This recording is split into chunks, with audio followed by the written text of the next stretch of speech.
Calderón, Don Mar, los bandoleros. Aunque digan que soy un bandolero donde voy, le doy gracias a Dios. Yo, what's up, YouTube? This is your boy Enrique, aka Biggie's Comics, coming at you with some contest videos for my fellow YouTubers. That's right, guys. We got 2 contest entries in this video. The first one is from Merwith Amouth. Merwith Amouth, I think he has a 250 sub contest. And you guys, if you guys have not checked out Merwith Amouth, there's going to be a link in the description below. He's our resident Deadpool guy. But it's not just Deadpool he'll surprise you, because you think a guy that likes just straight up Deadpool, he's really into independent books, and he's into great artwork and stories, and he's a overall cool dude, man, and he likes a nice range of books besides, just Deadpool. But for his contest, he wanted to know who's your favorite Silver Age character, who's your favorite modern age character, and who is your favorite independent character. So I'm going to try to answer these as close as possible. First off, my favorite Silver Age character is Superman. I know, bro, I told you I was going to flood your vid with Superman. But for the sake of this video, I wanted to show you something better than a Silver Age Superman. A Golden Age Superman. And I know you guys saw this already, but I just gotta keep showing it off, man. I love this book, man. This cover, I keep staring at it, man. I haven't even put it away since I got it started. But anyway, this is Golden Age Superman, Action Comics 82 from 1945. The reason I say Superman's my favorite Silver Age character is because when I was a kid, before I started collecting comics, I'm talking about like 5 years old, my father would watch a lot of superhero movies. His favorite superhero was Superman, and at that time, I was born in 1979. That's when Superman #1 came out. So by the time I was 5 years old, it was already a 5-year-old movie, and they were running it on TV and everything. And he would put the movie on, and I would just love it. I would just watch it over and over again. He would also watch the old black and white Superman episodes. And I would watch them also, and I grew a love for the character that way, because what kid didn't want to fly? What kid didn't want to be invulnerable to anything, to any harm or anything like that? So that's what what I dreamed of as a little kid, being Superman, being able to fly, being able to do everything that he could do.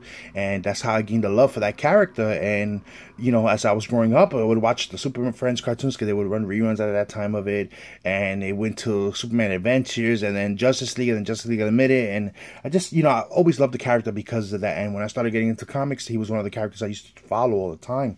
So that represents the golden age of comics. I know he wanted silver, but I have something for the Silver Age also.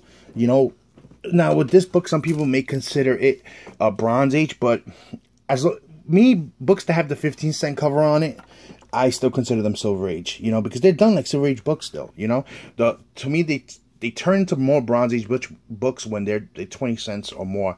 This book is from 1971, so I still consider any book from 1972 and down still has that 15-cent price tag on it. I still consider it a Silver Age book. Even the grading companies consider it a Silver Age book still, because they charge a whole different price from that. Usually they go a little higher. They go from 1975 and down. But I take it to this level. Once it changes to 20 cents, to me, it's a Silver Age book. Anything above 15 cents is a Bronze Age book. But, Superman 233, Neil Adams cover. And, just to go off topic a little bit, this is the new CGC slab. Tim Tebow from Lord of the Long Box just posted on Facebook that CBCS is offering 20%, 20% to reslab your CGC books to a CBCS book. That's freaking shots fired like a motherfucker right there, because there's been a lot of problems with these cases. And, I thought mine didn't have any problems because, my book didn't shift, my Marla wasn't crooked, but mine does have the oily rainbow oil thing on the side here, on both sides. You can't tell because of the video, but when you look at it close up, it's on this edge all the way down, on this edge all the way down, and on the back also. So I may take them up on that offer, because CGC's been fucking up a lot. They have other things that they fucked up to me. But we'll get to that a little later. But that's my favorite Silver Age character. So now he wants to know, what is your favorite modern age character? So me, bro. I told you I'm gonna do it to you. Bam, another Superman cover right there. That's my favorite modern age character also. You know, for the sake of this video, I didn't want to, I have so many, like the Michael Turner run on Godfall and all that. I have all those Superman covers, but I have them all packed away. I couldn't really pull them out, you know, make a big mess after I had them all away. So I had all my slabs out, so I figured I'd just use my slabs for this entire video. But this one here is Avengers the LA crossover. You've seen it before. It's just an outstanding Superman cover, and it just shows Superman's strength. You know, he's worthy enough to wield Thor's hammer, and he's holding Captain America's shield, and it's done by George Perez.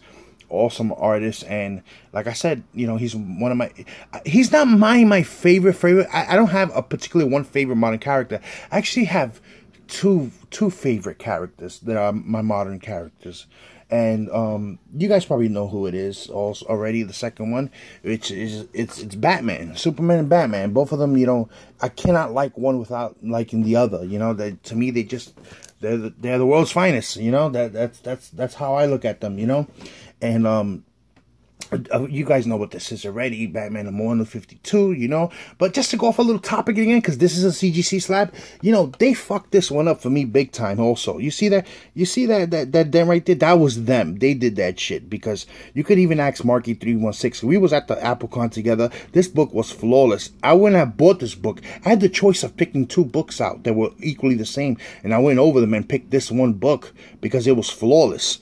And when it came back with that dent. That's why I came back to that 9.2.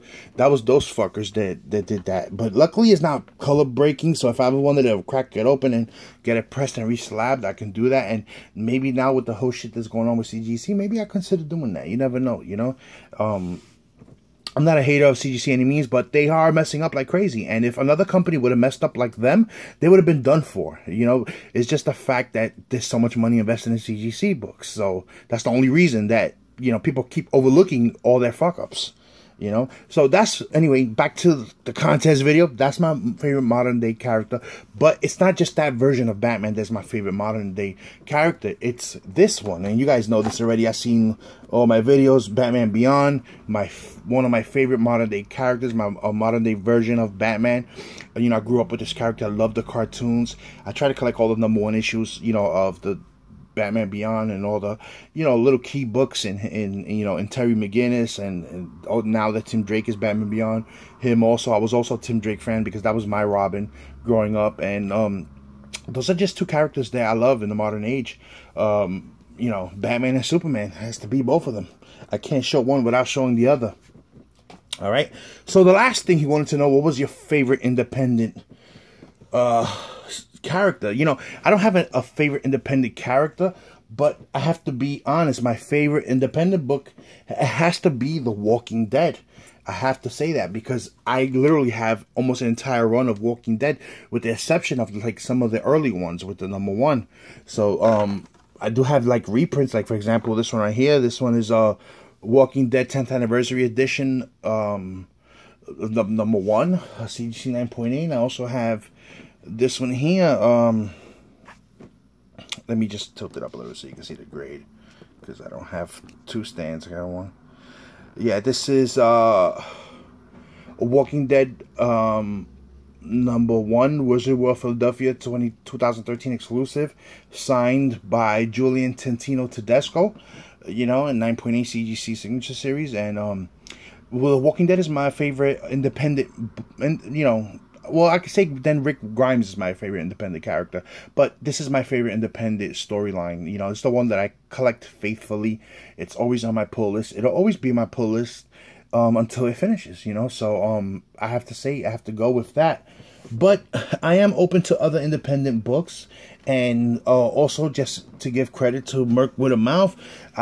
They had a show a couple of weeks ago for Awesome Guys. They do it on Wednesdays, and one of their shows I was watching, they were talking about this book called Cursed Pirate Girl, and they went in so much detail with that book and that review that it literally made me want to get it right away. I was so intrigued by how they spoke about it, the details, the artwork, the storyline, and it just, you know, they did a good job reviewing it, and it made me want to get it instantly.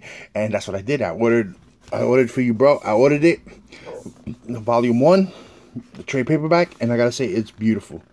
You know, I didn't read it yet. I just got it yesterday, but I just been skimming through it, and it's awesome, amazing. I love it, man. It looks great. I can't wait to, you know, dig into it, you know. And that's thanks to you guys, you know. It was you, Gene Paule's Peter, Undisputed Frost, all of you guys, for awesome guys. Gamma Comics, Archangel. Check them out Wednesdays, 8 p.m. Eastern time. So I got that book. So that's it. So if you guys are not subbed to Merwith Amouth, please give them a sub. There's going to be a link in the description below.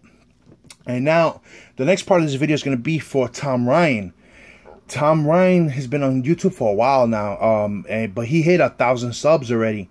He's actually, I think, over 1,000 subs now, and congratulations, brother. That is a feat right there. That's a milestone in my book. Hopefully one day I can reach 1,000 subs. That'll be awesome, amazing. And he wanted to know for his contest, what is your biggest regret? Well, the reason I'm leaving these up there was because my biggest regret in comic books is not buying The Walking Dead #1 when it came out back in 2003. Give you a little story. Some of you that have gone on the off-air hangouts and we speak to privately know about this, but I don't think I've ever mentioned it in one of my own videos. Back in 2003, I used to work in the city, 14th Street, Union Square in Manhattan, New York, and my LCS at that time was Forbidden Planet. Forbidden Planet was on Broadway, around Union Square, around that area. And every Wednesday I would go there and check out what's going on, you know. At that time I was buying Spawn. I did buy a few Image titles, Savage Dragon, and I was still collecting my Marvel and DC.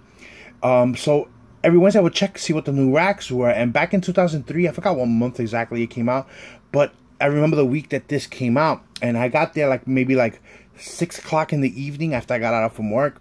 And I checked out the rack and I saw The Walking Dead #1. And they had about maybe 10 copies of it on the rack. It was a slow-moving book. Nobody really bought it. You know, it was a low print run, but nobody cared. So I picked it up. I looked at the book and I was like, what the hell is this zombie shit? I looked at it. I saw that it was black and white inside. And I was like, oh, this shit looks stupid. Fucking zombies. And I put it back like an idiot. Only if I knew what I knew now. You know what I mean? I could have gotten at least one copy of the original #1 because I would have still had it, because I still got all my books from back then when I bought them. So that's my biggest regret, not picking up that #1 issue, because, you know, who knew what it would become? You know, The Walking Dead is one of those books that it was a slow start and the show elevated it, you know, to what it is now. And so that's my biggest regret in comic books, you know. You know, that's my biggest regret, but I do have another regret also. And New Mutants 98, maybe I would say 4 years ago, I was going through back issue bins and I found 2 copies of New Mutants 98. And at that time, I didn't really care for it. Maybe it was a little longer, maybe 5 years ago, I would say. 5 or 6 years ago. It was a little longer, and I saw New Mutants 98 there, and I pulled it out the thing. I said, look at this crap. This garbage. And I put it back, and I think it was only a back issue price of $5 on the book or something like that, but who would have known? You see, I'm not really a fan of that, you know, I do like Deadpool, but I'm not a diehard Deadpool. I would have took that book and I would have probably sold it to buy another book, like a Hulk 181 or a Giant Size X-Men #1. You know, those. I would have probably got something like that if I would have got my hands on something like that. But that's it. That's those are my regrets. I hope you liked them. I hope you found them entertaining. And if you guys are not subbed to Tom Ryan, there's gonna be a link in the description below to his channel. And that's it, guys. Until next video. Peace. Just carry on, don't mourn, rejoice every time you hear the sound of my voice.